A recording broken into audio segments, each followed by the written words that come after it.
श्रीगणेशाय नमः। नारद उवाच प्रणम्य शिरसा देवं गौरीपुत्रं विनायकं भक्तावासं स्मरेन्नित्य आयुः कामार्थसाधये।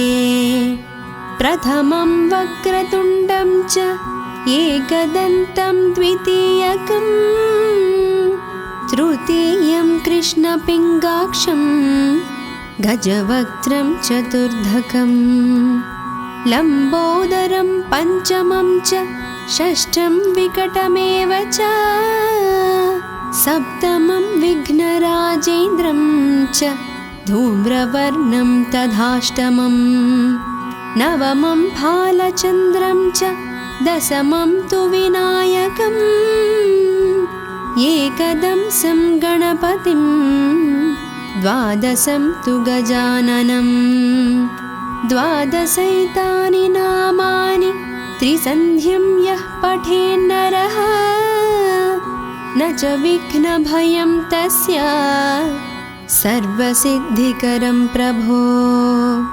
विद्यार्थी लभते विद्यां दानार्थी लभते धनं पुत्रार्थी लभते पुत्रार्मोक्षार्थी लभते गतिं। जपेत् गणपतिस्तोत्रं षड्भिर्मासैः फलं लभेत् संवत्सरेण सिद्धिं च लभते नात्र संशयः। अष्टभ्यो ब्राह्मणेभ्यश्च लिखित्वा यः समर्पयेत् तस्य विद्या भवेत् सर्वा गणेशस्य प्रसादतः। श्रीगणेशाय नमः। नारद उवाच प्रणम्य शिरसा देवं गौरीपुत्रं विनायकं भक्तावासं स्मरेन्नित्य आयुः कामार्थसाधये। प्रथमं वक्रतुण्डं च एकदन्तं द्वितीयकं तृतीयं कृष्णपिङ्गाक्षं गजवक्त्रं चतुर्धकं लम्बोदरं पञ्चमं च षष्ठं विकटमेव च सप्तमं विघ्नराजेन्द्रं च धूम्रवर्णं तथाष्टमं नवमं फालचन्द्रं च दशमं तु विनायकम् एकदंसं गणपतिं द्वादशं तु गजाननं द्वादशैतानि नामानि त्रिसन्ध्यं यः पठेन्नरः न च विघ्नभयं तस्य सर्वसिद्धिकरं प्रभो। विद्यार्थी लभते विद्यां दानार्थी लभते धनं पुत्रार्थी लभते पुत्रार्मोक्षार्थी लभते गतिं। जपेत् गणपतिस्तोत्रं षड्भिर्मासैः फलं लभेत् संवत्सरेण सिद्धिं च लभते नात्र संशयः। अष्टभ्यो ब्राह्मणेभ्यश्च लिखित्वा यः समर्पयेत् तस्य विद्या भवेत् सर्वा गणेशस्य प्रसादतः। श्रीगणेशाय नमः। नारद उवाच प्रणम्य शिरसा देवं गौरीपुत्रं विनायकं भक्तावासं स्मरेन्नित्य आयुः कामार्थसाधये। प्रथमं वक्रतुण्डं च एकदन्तं द्वितीयकं तृतीयं कृष्णपिङ्गाक्षं गजवक्त्रं चतुर्धकं लम्बोदरं पञ्चमं च षष्ठं विकटमेव च सप्तमं विघ्नराजेन्द्रं च धूम्रवर्णं तथाष्टमं नवमं फालचन्द्रं च दशमं तु विनायकम् एकदंसं गणपतिं द्वादशं तु गजाननं द्वादशैतानि नामानि त्रिसन्ध्यं यः पठेन्नरः न च विघ्नभयं तस्य सर्वसिद्धिकरं प्रभो विद्यार्थी लभते विद्यां दानार्थी लभते धनं पुत्रार्थी लभते पुत्रार्मोक्षार्थी लभते गतिं जपेत् गणपतिस्तोत्रं षड्भिर्मासैः फलं लभेत् संवत्सरेण सिद्धिं च लभते नात्र संशयः अष्टभ्यो ब्राह्मणेभ्यश्च लिखित्वा यः समर्पयेत् तस्य विद्या भवेत् सर्वा गणेशस्य प्रसादतः। श्रीगणेशाय नमः। नारद उवाच प्रणम्य शिरसा देवं गौरीपुत्रं विनायकं भक्तावासं स्मरेन्नित्य आयुः कामार्थसाधये प्रथमं वक्रतुण्डं च एकदन्तं द्वितीयकं तृतीयं कृष्णपिङ्गाक्षं गजवक्त्रं चतुर्धकं लम्बोदरं पञ्चमं च षष्ठं विकटमेव च सप्तमं विघ्नराजेन्द्रं च धूम्रवर्णं तथाष्टमं नवमं फालचन्द्रं च दशमं तु विनायकम् एकदंसं गणपतिं द्वादशं तु गजाननं द्वादशैतानि नामानि त्रिसन्ध्यं यः पठेन्नरः न च विघ्नभयं तस्य सर्वसिद्धिकरं प्रभो विद्यार्थी लभते विद्यां दानार्थी लभते धनं पुत्रार्थी लभते पुत्रार्मोक्षार्थी लभते गतिं जपेत् गणपतिस्तोत्रं षड्भिर्मासैः फलं लभेत् संवत्सरेण सिद्धिं च लभते नात्र संशयः अष्टभ्यो ब्राह्मणेभ्यश्च लिखित्वा यः समर्पयेत् तस्य विद्या भवेत् सर्वा गणेशस्य प्रसादतः। श्रीगणेशाय नमः। नारद उवाच प्रणम्य शिरसा देवं गौरीपुत्रं विनायकं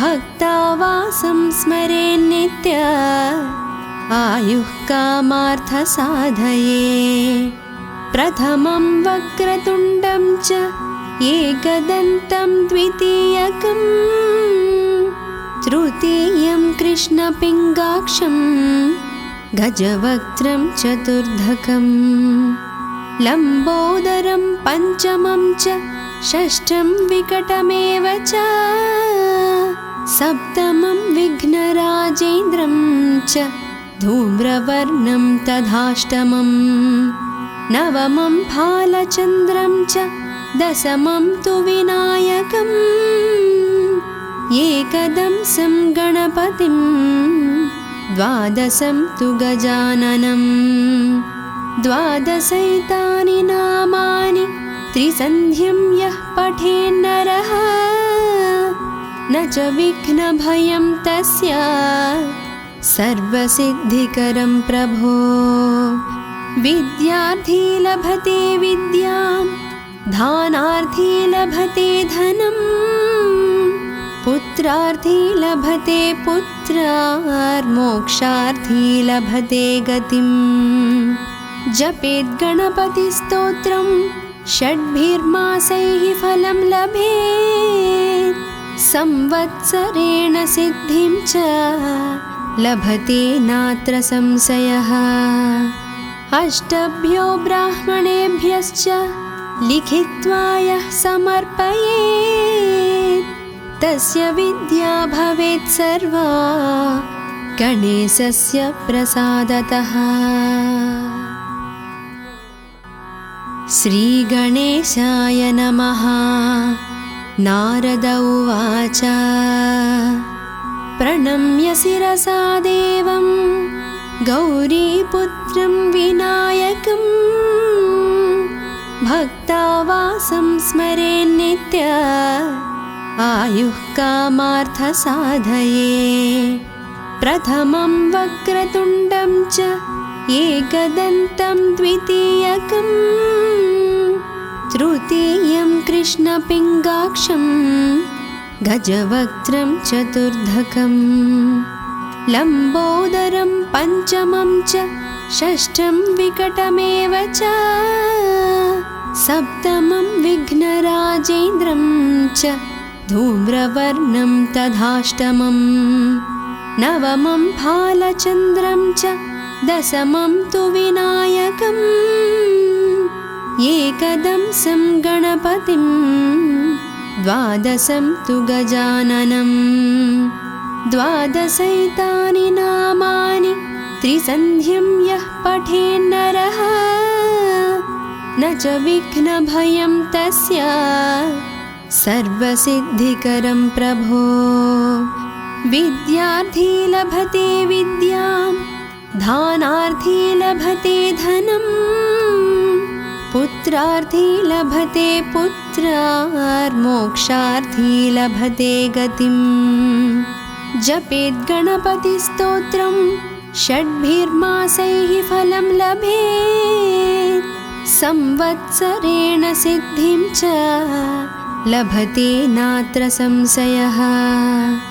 अष्टभ्यो ब्राह्मणेभ्यश्च लिखित्वा यः समर्पयेत्, तस्य विद्या भवेत् सर्वा गणेशस्य प्रसादतः। श्रीगणेशाय नमः। नारद उवाच प्रणम्य शिरसा देवं गौरीपुत्रं विनायकं, भक्तावासं स्मरेन्नित्य आयुः कामार्थसाधये। प्रथमं वक्रतुण्डं च एकदन्तं द्वितीयकं, तृतीयं कृष्णपिङ्गाक्षं गजवक्त्रं चतुर्धकं, लम्बोदरं पञ्चमं च षष्ठं विकटमेव च, सप्तमं विघ्नराजेन्द्रं च धूम्रवर्णं तथाष्टमं, नवमं भालचन्द्रं च दशमं तु विनायकम्, एकदंसं गणपतिं द्वादशं तु गजाननं। द्वादशैतानि नामानि त्रिसन्ध्यं यः पठेन्नरः, न च विघ्नभयं तस्य सर्वसिद्धिकरं प्रभो। विद्यार्थी लभते विद्यां, दानार्थी लभते धनम्, पुत्रार्थी लभते पुत्रार्मोक्षार्थी लभते गतिम्। जपेत् गणपतिस्तोत्रं षड्भिर्मासैः फलं लभेत्, संवत्सरेण सिद्धिं च लभते नात्र संशयः। अष्टभ्यो ब्राह्मणेभ्यश्च लिखित्वा यः समर्पयेत्, तस्य विद्या भवेत् सर्वा गणेशस्य प्रसादतः। श्रीगणेशाय नमः। नारद उवाच प्रणम्य शिरसा देवं गौरीपुत्रं विनायकं भक्तावासं स्मरेन्नित्य आयुः कामार्थसाधये। प्रथमं वक्रतुण्डं च एकदन्तं द्वितीयकं तृतीयं कृष्णपिङ्गाक्षं गजवक्त्रं चतुर्धकं लम्बोदरं पञ्चमं च षष्ठं विकटमेव च सप्तमं विघ्नराजेन्द्रं च धूम्रवर्णं तथाष्टमं नवमं भालचन्द्रं च दशमं तु विनायकम् एकदंसं गणपतिं द्वादशं तु गजाननं द्वादशैतानि नामानि त्रिसन्ध्यं यः पठेन्नरः न च विघ्नभयं तस्य सर्वसिद्धिकरं प्रभो। विद्यार्थी लभते विद्यां दानार्थी लभते धनं पुत्रार्थी लभते पुत्रार्मोक्षार्थी लभते गतिं। जपेत् गणपतिस्तोत्रं षड्भिर्मासैः फलं लभेत् संवत्सरेण सिद्धिं च लभते नात्र संशयः। अष्टभ्यो ब्राह्मणेभ्यश्च लिखित्वा यः समर्पयेत् तस्य विद्या भवेत् सर्वा गणेशस्य प्रसादतः। श्रीगणेशाय नमः। नारद उवाच प्रणम्य शिरसा देवं गौरीपुत्रं विनायकं भक्तावासं स्मरेन्नित्य आयुः कामार्थसाधये। प्रथमं वक्रतुण्डं च एकदन्तं द्वितीयकं तृतीयं कृष्णपिङ्गाक्षं गजवक्त्रं चतुर्धकं लम्बोदरं पञ्चमं च षष्ठं विकटमेव च सप्तमं विघ्नराजेन्द्रं च धूम्रवर्णं तथाष्टमं नवमं भालचन्द्रं च दशमं तु विनायकम् एकदंसं गणपतिं द्वादशं तु गजाननं द्वादशैतानि नामानि त्रिसन्ध्यं यः पठेन्नरः न च विघ्नभयं तस्य सर्वसिद्धिकरं प्रभो। विद्यार्थी लभते विद्यां दानार्थी लभते धनं पुत्रार्थी लभते पुत्रार्मोक्षार्थी लभते गतिं। जपेत् गणपतिस्तोत्रं षड्भिर्मासैः फलं लभेत् संवत्सरेण सिद्धिं च लभते नात्र संशयः। अष्टभ्यो ब्राह्मणेभ्यश्च लिखित्वा यः समर्पयेत् तस्य विद्या भवेत् सर्वा गणेशस्य प्रसादतः। श्रीगणेशाय नमः। नारद उवाच प्रणम्य शिरसा देवं गौरीपुत्रं विनायकं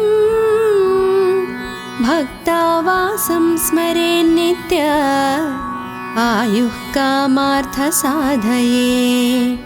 प्रथमं वक्रतुण्डं च एकदन्तं द्वितीयकं तृतीयं कृष्णपिङ्गाक्षं गजवक्त्रं चतुर्धकं लम्बोदरं पञ्चमं च षष्ठं विकटमेव च सप्तमं विघ्नराजेन्द्रं च धूम्रवर्णं तथाष्टमं नवमं फालचन्द्रं च दशमं तु विनायकम् एकदंसं गणपतिं द्वादशं तु गजाननं द्वादशैतानि नामानि त्रिसन्ध्यं यः पठेन्नरः न च विघ्नभयं तस्य सर्वसिद्धिकरं प्रभो विद्यार्थी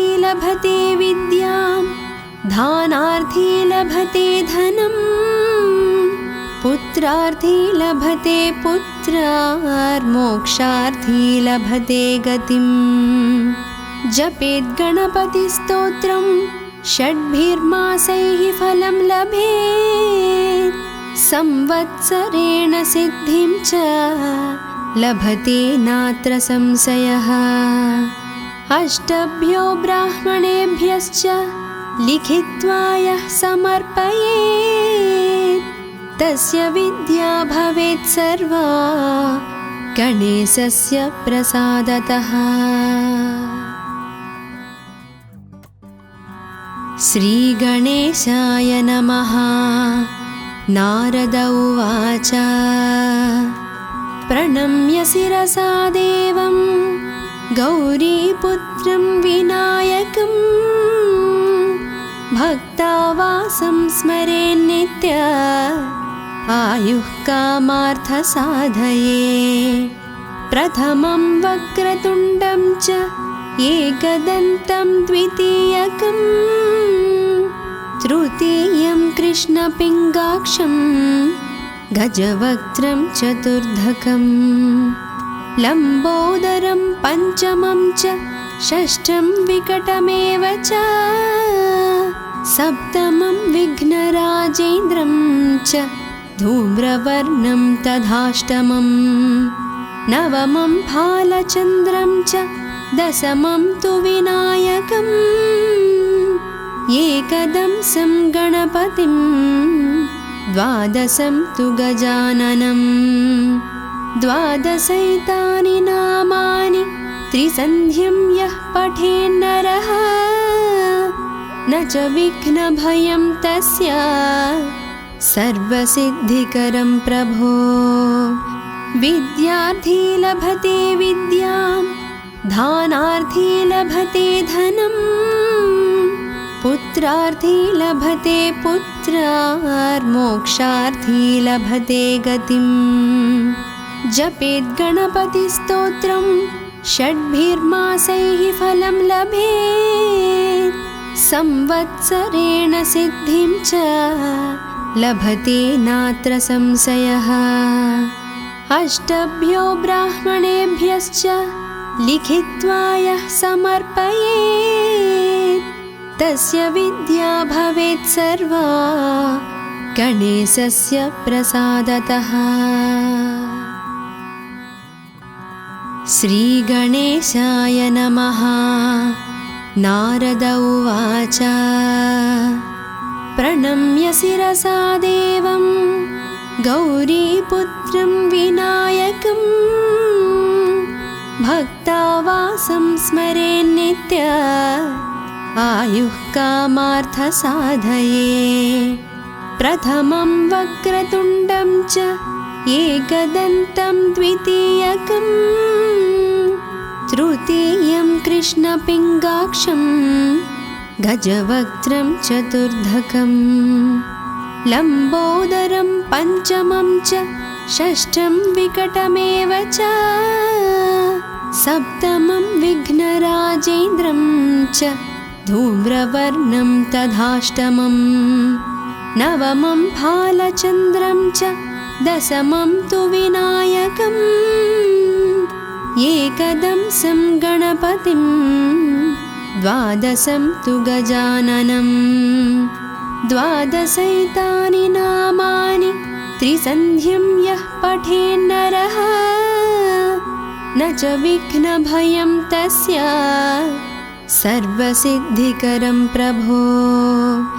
विद्यार्थी लभते विद्यां दानार्थी लभते धनं पुत्रार्थी लभते पुत्रार्मोक्षार्थी लभते गतिम्। जपेत् गणपतिस्तोत्रं षड्भिर्मासैः फलं लभेत् संवत्सरेण सिद्धिं च लभते नात्र संशयः।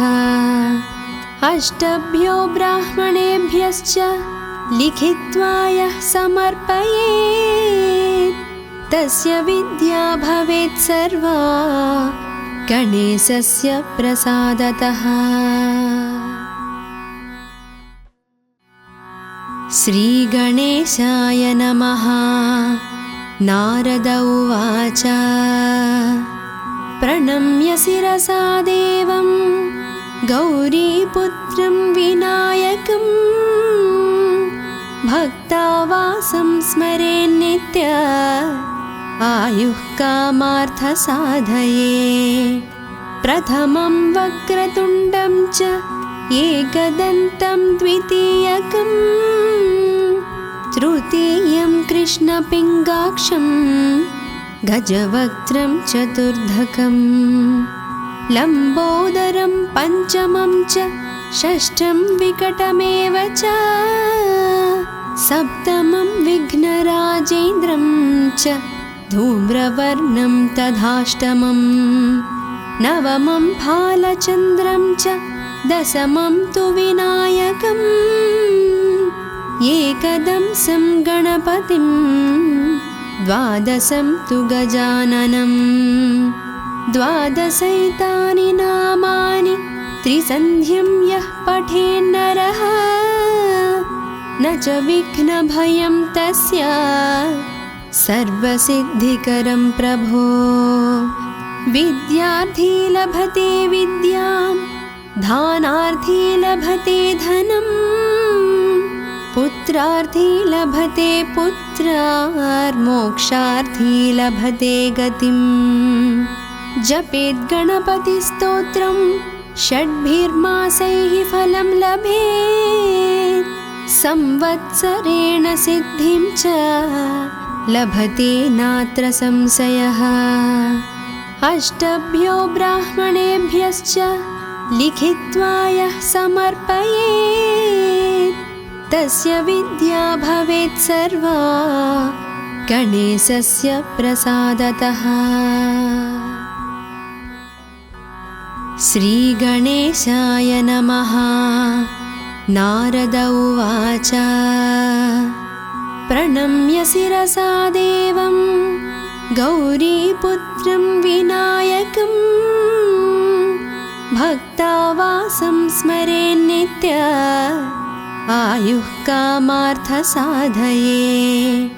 प्रथमं वक्रतुण्डं च एकदन्तं द्वितीयकं तृतीयं कृष्णपिङ्गाक्षं गजवक्त्रं चतुर्धकं लम्बोदरं पञ्चमं च षष्ठं विकटमेव च सप्तमं विघ्नराजेन्द्रं च धूम्रवर्णं तथाष्टमं नवमं भालचन्द्रं च दशमं तु विनायकम् एकदंसं गणपतिं द्वादशं तु गजाननं द्वादशैतानि नामानि त्रिसन्ध्यं यः पठेन्नरः न च विघ्नभयं तस्य सर्वसिद्धिकरं प्रभो। विद्यार्थी लभते विद्यां दानार्थी लभते धनं पुत्रार्थी लभते पुत्रार्मोक्षार्थी लभते गतिम्। जपेत् गणपतिस्तोत्रं षड्भिर्मासैः फलं लभेत् संवत्सरेण सिद्धिं च लभते नात्र संशयः। अष्टभ्यो ब्राह्मणेभ्यश्च लिखित्वा यः समर्पयेत् तस्य विद्या भवेत् सर्वा गणेशस्य प्रसादतः। श्रीगणेशाय नमः। नारद उवाच प्रणम्य शिरसा देवं गौरीपुत्रं विनायकं भक्तावासं स्मरेन्नित्य आयुः कामार्थसाधये। प्रथमं वक्रतुण्डं च एकदन्तं द्वितीयकं तृतीयं कृष्णपिङ्गाक्षं गजवक्त्रं चतुर्धकं लम्बोदरं पञ्चमं च षष्ठं विकटमेव च सप्तमं विघ्नराजेन्द्रं च धूम्रवर्णं तथाष्टमं नवमं भालचन्द्रं च दशमं तु विनायकम् एकदंसं गणपतिं द्वादशं तु गजाननं द्वादशैतानि नामानि त्रिसन्ध्यं यः पठेन्नरः न च विघ्नभयं तस्य सर्वसिद्धिकरं प्रभो। विद्यार्थी लभते विद्यां दानार्थी लभते धनं पुत्रार्थी लभते पुत्रार्मोक्षार्थी लभते गतिं। जपेत् गणपतिस्तोत्रं षड्भिर्मासैः फलं लभेत् संवत्सरेण सिद्धिं च लभते नात्र संशयः। अष्टभ्यो ब्राह्मणेभ्यश्च लिखित्वा यः समर्पयेत् तस्य विद्या भवेत् सर्वा गणेशस्य प्रसादतः। श्रीगणेशाय नमः। नारद उवाच प्रणम्य शिरसा देवं गौरीपुत्रं विनायकं भक्तावासं स्मरेन्नित्य आयुः कामार्थसाधये। प्रथमं वक्रतुण्डं च एकदन्तं द्वितीयकं तृतीयं कृष्णपिङ्गाक्षं गजवक्त्रं चतुर्धकं लम्बोदरं पञ्चमं च षष्ठं विकटमेव च सप्तमं विघ्नराजेन्द्रं च धूम्रवर्णं तथाष्टमं नवमं भालचन्द्रं च दशमं तु विनायकम् एकदंसं गणपतिं द्वादशं तु गजाननं द्वादशैतानि नामानि त्रिसन्ध्यं यः पठेन्नरः न च विघ्नभयं तस्य सर्वसिद्धिकरं प्रभो। विद्यार्थी लभते विद्यां दानार्थी लभते धनं पुत्रार्थी लभते पुत्रार्मोक्षार्थी लभते गतिं। जपेत् गणपतिस्तोत्रं षड्भिर्मासैः फलं लभेत् संवत्सरेण सिद्धिं च लभते नात्र संशयः। अष्टभ्यो ब्राह्मणेभ्यश्च लिखित्वा यः समर्पयेत् तस्य विद्या भवेत् सर्वा गणेशस्य प्रसादतः। श्रीगणेशाय नमः। नारद उवाच प्रणम्य शिरसा देवं गौरीपुत्रं विनायकं भक्तावासं स्मरेन्नित्य आयुः कामार्थसाधये प्रथमं वक्रतुण्डं च एकदन्तं द्वितीयकं तृतीयं कृष्णपिङ्गाक्षं गजवक्त्रं चतुर्धकं लम्बोदरं पञ्चमं च षष्ठं विकटमेव च सप्तमं विघ्नराजेन्द्रं च धूम्रवर्णं तथाष्टमं नवमं भालचन्द्रं च दशमं तु विनायकम् एकदंसं गणपतिं द्वादशं तु गजाननं द्वादशैतानि नामानि त्रिसन्ध्यं यः पठेन्नरः न च विघ्नभयं तस्य सर्वसिद्धिकरं प्रभो विद्यार्थी लभते विद्यां धानार्थी लभते धनं पुत्रार्थी लभते पुत्रार्मोक्षार्थी लभते गतिं जपेत् गणपतिस्तोत्रं षड्भिर्मासैः फलं लभेत् संवत्सरेण सिद्धिं च लभते नात्र संशयः अष्टभ्यो ब्राह्मणेभ्यश्च लिखित्वा यः समर्पयेत् तस्य विद्या भवेत् सर्वा गणेशस्य प्रसादतः। श्रीगणेशाय नमः। नारद उवाच प्रणम्य शिरसा देवं गौरीपुत्रं विनायकं भक्तावासं स्मरेन्नित्य आयुः कामार्थसाधये प्रथमं वक्रतुण्डं च एकदन्तं द्वितीयकं तृतीयं कृष्णपिङ्गाक्षं गजवक्त्रं चतुर्धकं लम्बोदरं पञ्चमं च षष्ठं विकटमेव च सप्तमं विघ्नराजेन्द्रं च धूम्रवर्णं तथाष्टमं नवमं भालचन्द्रं च दशमं तु विनायकम् एकदंसं गणपतिं द्वादशं तु गजाननं द्वादशैतानि नामानि त्रिसन्ध्यं यः पठेन्नरः न च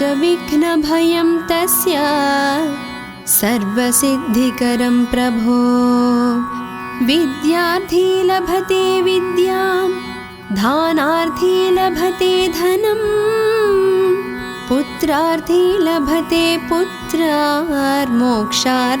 लभते गतिं जपेत् गणपतिस्तोत्रं षड्भिर्मासैः फलं लभेत् संवत्सरेण सिद्धिं च लभते नात्र संशयः अष्टभ्यो ब्राह्मणेभ्यश्च लिखित्वा यः समर्पयेत् तस्य विद्या भवेत् सर्वा गणेशस्य प्रसादतः।